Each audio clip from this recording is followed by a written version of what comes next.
नमस्कार, आप सभी का स्वागत है धर्म ज्ञान पर। मैं हूं आपके साथ शाफनी पटनायक। समय समय पर भारत के कुछ ज्योतिषाचार्य भविष्यवाणी करते हैं कि पाकिस्तान का पतन नजदीक है, पाकिस्तान के टुकड़े होने से कोई नहीं रोक सकता। इन भविष्यवाणियों ने पूरे पाकिस्तान में हड़कंप मचा दिया, लेकिन कई बार इनसे बलूचिस्तान में जश्न का माहौल देखा गया। ऐसा ही कुछ भविष्यवाणी एस्ट्रो अंकित त्यागी ने भी कर थी। उन्होंने कहा कि 2026-27 तक पाकिस्तान के टुकड़े हो जाएंगे, बलूचिस्तान आजाद हो जाएगा, पीओके भारत में वापस आएगा और पाकिस्तान की मौजूदा सीमाएं बदल जाएंगी। कोई भी ताकत इसे रोक नहीं पाएगी। अब सवाल यह है कि आखिर बलूचों को इस भविष्यवाणी से इतनी खुशी क्यों होती है। दरअसल बलोच के लोग लंबे समय से पाकिस्तानी सेना के अत्याचारों, संसाधनों की लूट और मानवाधिकार उल्लंघनों से परेशान है। आजादी की उनकी लड़ाई दशकों पुरानी है और वो अब भी संघर्ष कर रहे हैं। अंकित त्यागी की ये भविष्यवाणी उनके सपनों को हकीकत की तरफ ले जा रही दिख रही है। बलोच नेशनलिस्ट में इस खबर से नई उम्मीद जगी।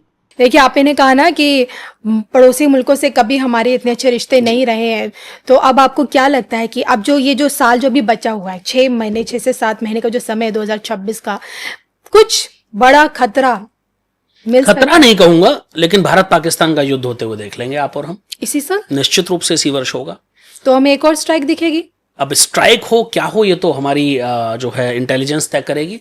हमारे जो डिफेंस एक्सपर्ट्स हैं वो तय करेंगे कि किस तरीके से हैंडल करना है। लेकिन ये निश्चित है कि भारत पाकिस्तान 2026 में फिर से आमने सामने होंगे और ये ज्यादा महीने बचे नहीं है, इसमें बहुत जल्द होता हुआ आप देखेंगे कविता जी, ये होना है। विजयी हमेशा भारत रहा है, वो अभी भी रहेगा, उसमें हमें प्रेडिक्शन करने की भी आवश्यकता नहीं है। मैं आपसे समझना चाहती हूँ, देखिए भारत और पाकिस्तान जब पार्टीशन हुआ, दोनों देशों की अलग अलग नींव रखी गई, कुंडली बनाई गई, समय देखा गया, तो उस समय पाकिस्तान की ग्रह नक्षत्र क्या कुंडली रही है कि आज तक पाकिस्तान की भारत से कभी नहीं बन पाई? वो पाकिस्तान कभी फल फूल क्यों नहीं पाए, वो क्यों नहीं कर पाया? पाकिस्तान की जो कुंडली है उसमें टूटना लिखा है। एक बार टूट चुका, अभी फिर टूटेगा और उसके बाद फिर टूटेगा। पाकिस्तान की कुंडली ऐसी है, जो उनका फाउंडेशन चार्ट है, कि वहां विघटन बिल्कुल साफ साफ दिखता है। अच्छा, तो अभी पाकिस्तान के कई टुकड़े होने बाकी हैं। ये होता हुआ हम सब दर्शक देखेंगे, इसमें कोई डाउट 1% भी नहीं है, क्योंकि उनका चार्ट ही ऐसा है। पाकिस्तान की जो कुंडली है वहां इकोनॉमिक ग्रोथ मुझे दूर से दूर तक दिखती ही नहीं है। तभी आप देखो आज तक पाकिस्तान इकोनॉमिकली ग्रो कर पाया? वो आज भी कटोरा लेके भीख मांगता रहता है, हमेशा से भीख ही मांगी है। ठीक है, आज भी हर वर्ष उनको जो है एक नया कुछ ना कुछ फाइनेंस चाहिए होते हैं। ठीक है, कभी अमेरिका से तो कभी वर्ल्ड बैंक से तो कभी किसी से, तो वही कंडीशन उनकी रहेगी। और एक दिन ऐसा होगा जब पाकिस्तान स्वतः टुकड़ों में विभाजित होकर खत्म हो जाएगा। समय लगेगा, लेकिन ये होना है।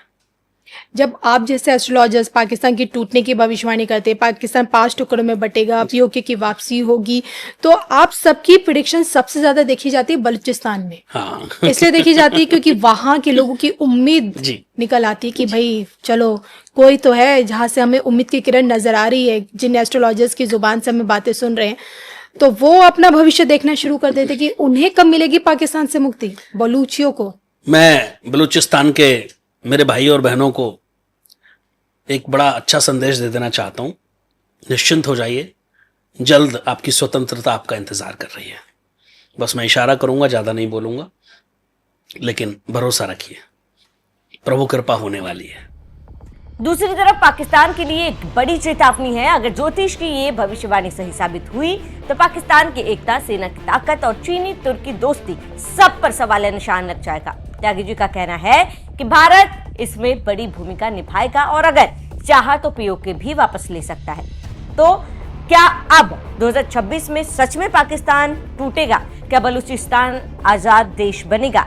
ये तो वक्त ही बताएगा। फिलहाल आपकी क्या राय है, हमें कमेंट कर जरूर बताएं।